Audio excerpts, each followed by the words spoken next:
not nearly as cold. That was fun while it lasted. Warm weather lovers rejoice. Right. Thanks so much for joining us on Wink News. Our next newscast is an hour away on the CW.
This is Wink Tracks the Tropics, powered by the Weather Authority.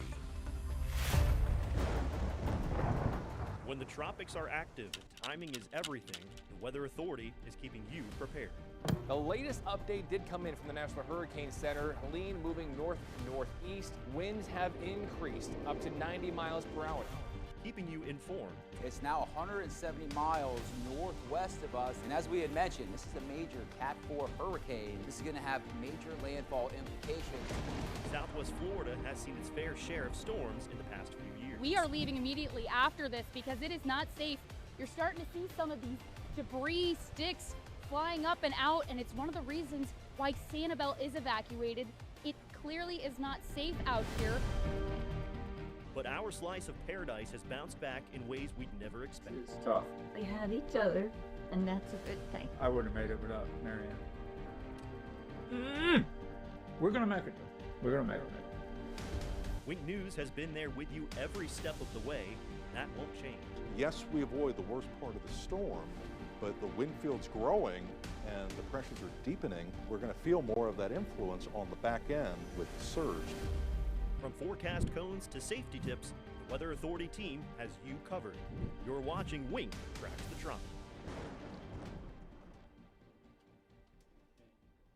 All right. Welcome in. Happy Monday, everyone, and welcome to today's edition of Wink Tracks the Tropics. I hope you had a wonderful weekend. I mean, weather-wise, it couldn't have got much better than that. Cool mornings, warm afternoons with plenty of sunshine. That's all about what Southwest Florida is during the cool season out there.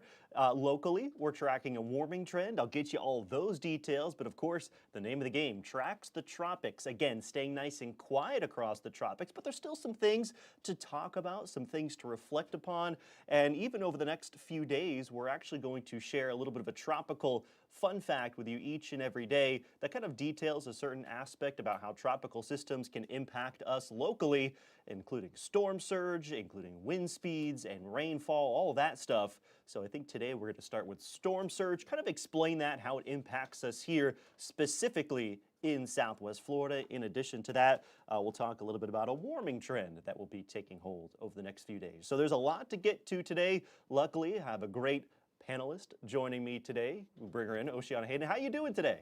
Good. I spent a lot of time outside this weekend. Like you said, it was beautiful. How about you? Yeah, absolutely. Same thing. I had to get out there and enjoy it. Oh, yeah. And even the next few days, although getting warmer, I think we can handle it. I think it's still going to be very nice out there. Very nice. Perfect. So we'll detail that, but of course, we do want to start with the tropics. So what do you say we head on over to those graphics and pop those up? Again, this is an interactive platform. Any questions, comments that you have, please let us know in our chat on both YouTube and Facebook. And of course, let us know where you're watching from as well. We always love to hear that. Now, the first thing that I'm going to be talking about today is going to be that countdown clock. In fact, there is 13 days left of the 2025 Atlantic hurricane season. That just puts us under 2 weeks. Everyone can rejoice. We love to see that. The official end is always on November 30th, which will be the conclusion of this month. Let's talk about what we're expecting. National Hurricane Center says there is nothing out there right now that is worth watching, and they are not expecting anything new to develop over the next 7 days. I absolutely agree with them. Things are very quiet across the Atlantic Basin, and looking ahead, even towards the tail end of this month, and I'm confident to say likely towards the at least first week or so of December, things are likely going to continue to stay that way. The Climate Prediction Center says there is nothing to watch in the Atlantic, Gulf, and Caribbean over the next 2 to 3 weeks. And we get a fresh outlook from them every Tuesday afternoon. So make sure you tune in Wednesday at 11 a.m. and I'll be happy to share that newest outlook with you. And hopefully it stays the exact same where the map will look blank for a very good reason. Now, we always like to show you different computer models and their ensemble members. This is kind of the baseline of showing, are there any specific areas to watch that could potentially produce some tropical systems? Now, this time of year, when the sea surface temperatures become quite low, especially across much of the Atlantic, really the only spot where they're still warm right now is the Caribbean. So we specifically look down there. And I'll tell you what, the trends have absolutely been our friends over the past few weeks at this point. This particular run takes us all the way through Thursday of next week, which, yes, is Thanksgiving. We have a lot to talk about then. This is showing us where there are potential areas of low pressure spinning up. Now, you look in the Caribbean, the signal is just not there anymore. About a week ago, there was maybe a couple of the members of the European model, which there's dozens of these ensemble members of the European, that were showing an area of low pressure spinning up, moving towards the west. It doesn't even want to do that anymore. Those areas of low pressure that you see off towards the middle of the Atlantic Ocean, the sea surface temperatures there at this point are frankly just too cool. So those areas of low pressure would likely not become tropical in nature. Another model we've been looking a lot at this year has been the Google AI model. So I wanted to show you this one, and you might say to yourself, well, Josh, is this one not working correctly? Where are the little areas of low pressure? No, it is. There are no areas of low pressure being spun up by the Google AI ensemble members, which is, again, great news, which goes to show that the conditions are just not there for tropical development over the next few weeks. What kind of conditions am I talking about? Well, number one, wind shear. There is a lot of it right now, especially across the Gulf. We love to see that, especially in hurricane season. Those brighter red colors indicate high wind shear, which is winds moving at different speeds and different directions at different levels of the atmosphere. Now, you notice in the southern Caribbean, that's the one spot where there's not a lot of wind shear right now. That's pretty much why the ensemble members were showing that chance of development like a week ago. But again, just because there's no wind shear doesn't mean that there's automatically a tropical system that develops, right? You still need that area of low pressure to develop in the first place, which is unlikely. So again, that's one of the factors that we look at. Too much wind shear out there. And I want to give you a quick check of some of those water temperatures across the Gulf, Southwest Atlantic, and Caribbean as well. And you can see a significant cool down, especially in the northern Gulf. The reason why, a series of strong cold fronts have really knocked down those water temperatures. Currently sitting at 73 degrees. That's the water temperature off the coast of Southwest Florida. You can see in the southern Gulf, some of those water temperatures climb into the low 80s. Pretty much as a general rule of thumb, you need water temperatures of 80 degrees in order to see tropical development. But again, just like the wind shear, just because you have the water temperature at 80 does not mean that you automatically get a tropical system that develops. It would just be enough of that kind of heat content to fuel a tropical system. And you can see those water temperatures peak and you get into the Caribbean, right now sitting at around 85 degrees there, just off the coast of Cuba and Jamaica. And one little interesting little tidbit to point out there is that stream of warm water that makes its way around the Florida Peninsula. That's why it gets a little bit warmer there off of Florida's central east coast. So Just a little bit of a recap on the season so far. We've seen 13 named storms, 5 of which have become hurricanes, 4 of which have become major hurricanes. That's the one thing that's really stood out about this season, the percentage of hurricanes that were able to rapidly intensify into not only major hurricanes, but 3 of them becoming Category 5s in Aaron, Umberto, and of course, Melissa, the one that caused a lot of devastation, specifically in western Jamaica. Now, overall, when you look at these numbers compared to the average, the storms are pretty much right on par with average, just slightly below. The hurricanes also slightly below, but the major hurricanes, that is slightly above average. And when you compare it to the predictions for this season, these are all on the low end of that spectrum. So I think that kind of begs the question, why was it a little bit more of a quiet season for specifically the United States that did not see a landfalling hurricane at all? All right, and there's a few reasons for that. Number one, the Bermuda High. We talk a lot about that throughout hurricane season. That pretty much sits in the middle of the Atlantic Ocean. It is a steering current. In fact, it's the main steering current for a lot of those systems that develop off the coast of Africa.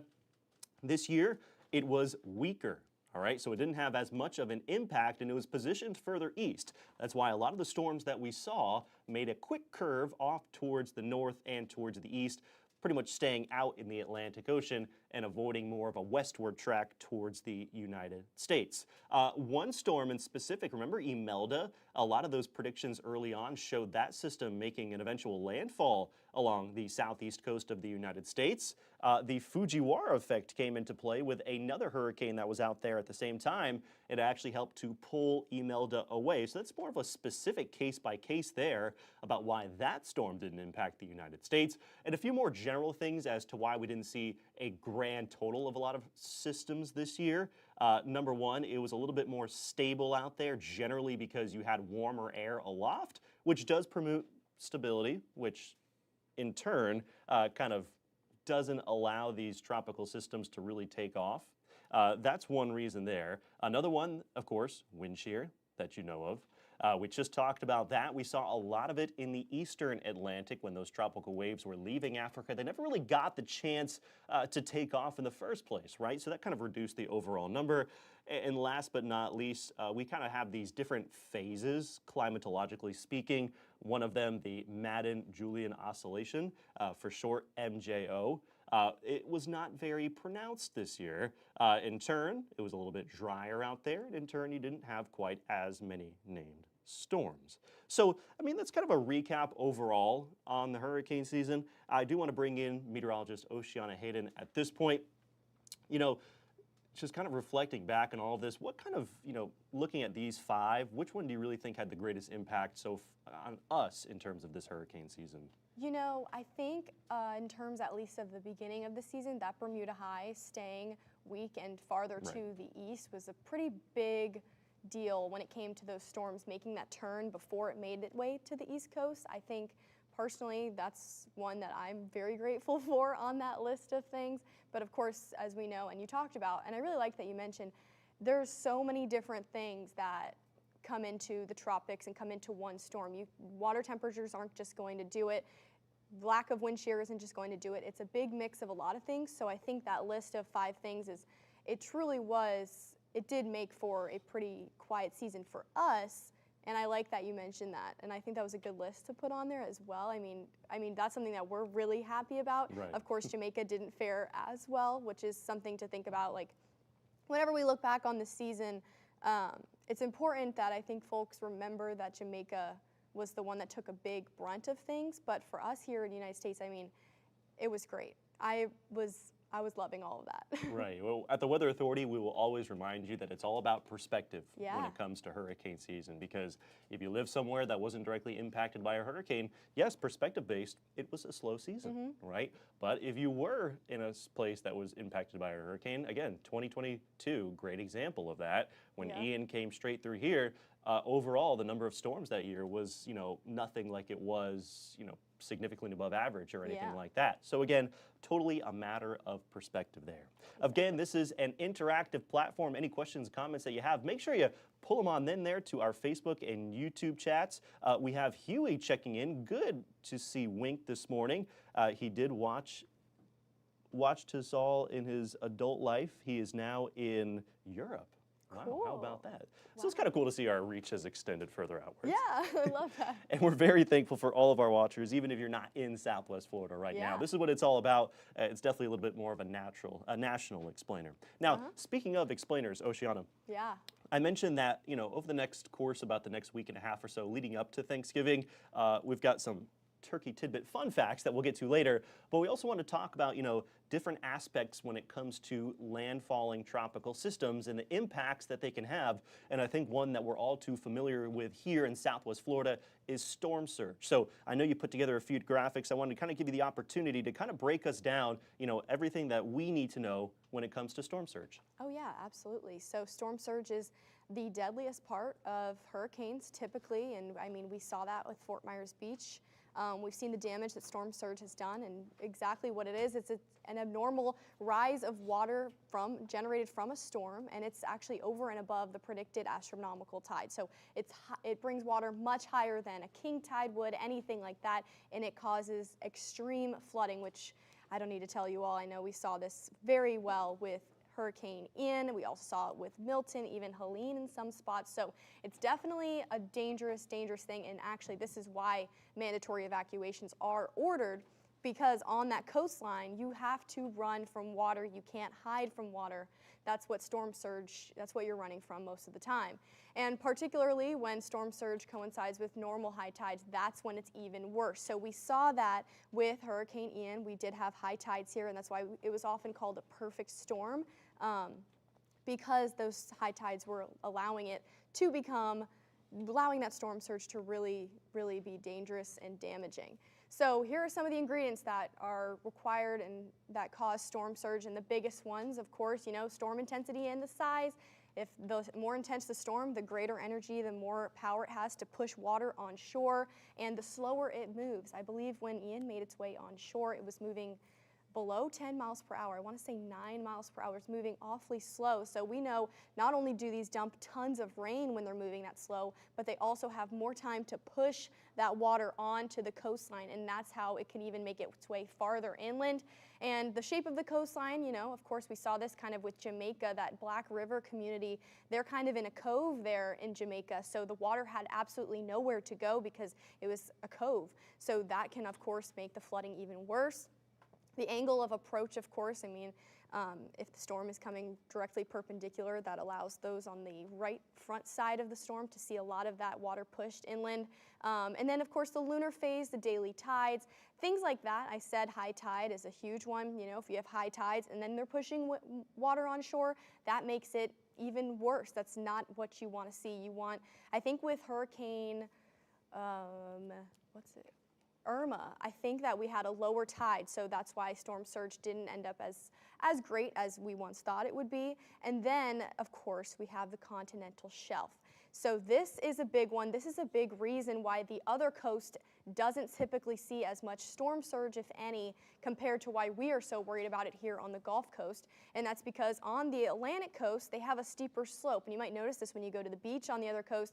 It gets deep fast. It gets deep really quick, and that kind of allows for that water actually has a little bit more area to go, whereas on our coastline, things are very, very shallow. So that water has nowhere to go but onto land because it's being pushed from the Gulf and being pushed over that shallow water. It doesn't have that steep area to kind of fill up. It has to go right onto land, and that's what we saw, for instance, on Fort Myers Beach. It had nowhere to go. It's very shallow. If you've ever been to the beach on Fort Myers Beach, you can walk a lot of times for a very far out. I mean, I've done that many times. When I go to the beach over there, our waters are shallow. So that's a big reason why storm surge is so detrimental here on the Gulf Coast, whereas on the Atlantic coast, there's less of a risk factor there just because they do have a steeper slope. Yeah, and you bring up a great point there. A way that I always like to explain it is that, pretend this is our little continental shelf here. If I make it more shallow, like the Gulf side is, and you try to push something like water up it, it's a lot easier, right? Yeah. It doesn't require as much force. But I make it a lot more steep, like it is on the Atlantic side, because there's a big drop off. I have to use more force to try to push something up it and make it tip over the other side. Yes. So, that's kind of something to keep in mind, that it always not only depends on what storm you're talking about, but where it's making landfall. You're going to see different storm surge levels out there. You know, even like, you know, when a storm makes landfall in Bermuda, like it did this year, different kind of coastline compared to us, right? You're talking about places that have higher elevations, a little bit more mountainous terrain. They rise in elevation a lot faster. Florida stays flat for a while, specifically on our side as well. So put those factors together and you're going to have different storm surge levels based on where you are. And I will say that Florida's Gulf Coast is one of the, if not most storm surge susceptible places probably on this half of the world. Yes. Right? I would say so. You know, not only because of just how shallow our coastline is, you have to think the water has nowhere to go, right? Because it's getting enclosed in the Gulf already. Specifically when you move further north, like into the Big Bend region, it has nowhere to go except for onshore. Right? Other spots, if it's an island or something, you know, it has different routes to go. But this way, onshore is the only way for it to go. And I know you had a few more kind of talking points about some of the storm surge levels that we've seen here in Southwest Florida. We can go ahead and pop those up. Yeah, so for Southwest Florida, I believe Ian was the greatest amount of storm surge that we have seen at about 15 feet. But in the state of Florida, things are different. I think that Helene was the one that brought the most.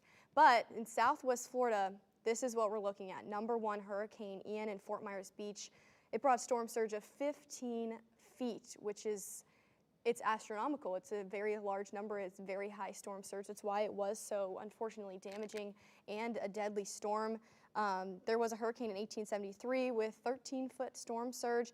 And then closer, the more recent ones that we've seen was actually Hurricane Milton, which we know did not make landfall here in Southwest Florida.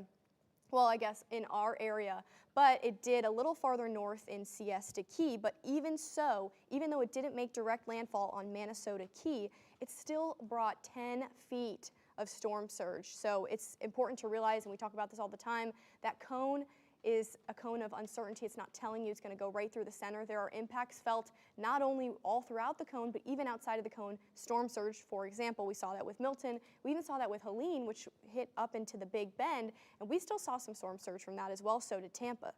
Irma, like I said, they were predicting a lot higher levels of storm surge, but still 10 feet, a lot over on the 10,000 Islands. Luckily, that's not a very populated area, but something to think about. And then Wilma in 2005, that very, very strong system, brought 8 feet of storm surge. So that's why, I mean, Wilma was pretty detrimental. Right. And to think that Ian nearly doubled that in terms of storm surge is pretty insane to think about, actually. Yeah, absolutely. Again, it's just kind of, you know, so impactful to see how these different storms all had different levels of surge based on, you know, some of the factors that you talked about, how large they were in size, of course, their wind speed, their forward direction. Charlie was a quick moving storm, right? So comparison to Ian, you know, it didn't have quite as much time to really build up that water along the coast by the time it kind of continued to make its way through the state of Florida. So storm surge, just one of the many aspects of a landfalling hurricane. So thank you, Oceana, for explaining that.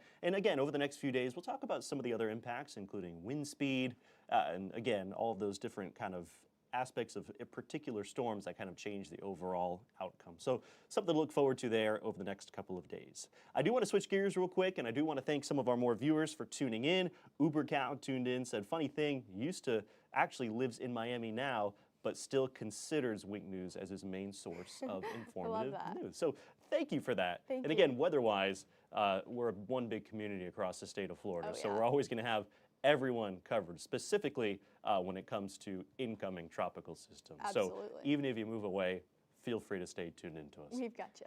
Hey, time now for our Wink News Weather Watcher Spotlight. If we can go ahead and pull up that picture real quick, I've got a beautiful photo to share you. This one coming to us from Charlotte County this morning.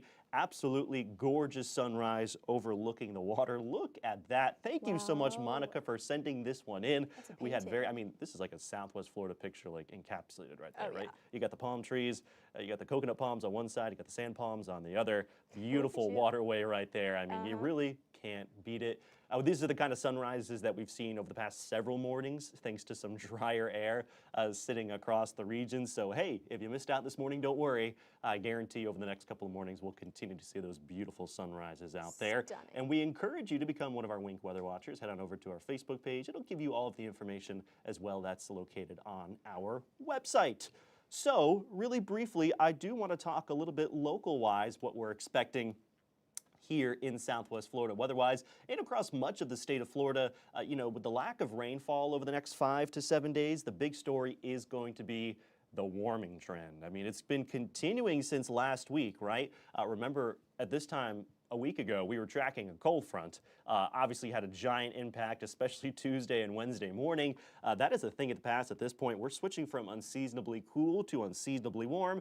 And a big reason why is this guy right here. We have to look in the upper levels of the atmosphere, thousands of feet above our heads. That's where there's an area of high pressure that is going to be sliding towards the north and northeast, in turn creating something called an upper level ridge, which does a couple of things. It kind of compresses the air below it. And when you have air that is sinking instead of rising, you're not going to get that rain, right? You need rising air for us to see rainfall. We have the opposite of that throughout this week. And also when that air compresses, it does start to heat up a little bit. In turn, you will notice our daytime highs getting a little bit warmer over the next few days, right? Today, lower 80s. And by the middle of this week, we are going to be back into the mid 80s. Now, all the while, you got to think about, well, what's our humidity doing out there? Normally, when it gets warmer, you think there's more moisture out there. Well, here's the good news.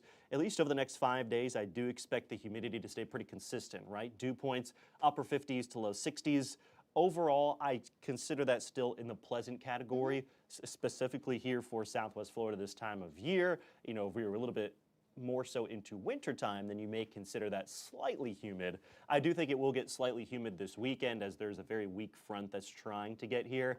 I don't know if it's actually going to pass through, and even if it does, it's not going to have too much of an impact. It'll just squeeze a little bit more moisture into the region. So when you kind of put all of that together, here's a quick look at our local 7 and 10 day forecast, which is featuring highs again in the lower to mid 80s, a gradual warming trend, not only with our daytime highs, but also with our nighttime lows, right? We kind of say goodbye to those cold mornings, a little bit more on the mild side, especially towards the end of this week into the upcoming weekend with that little bit of added moisture. Those morning lows aren't allowed to get quite as cool out there.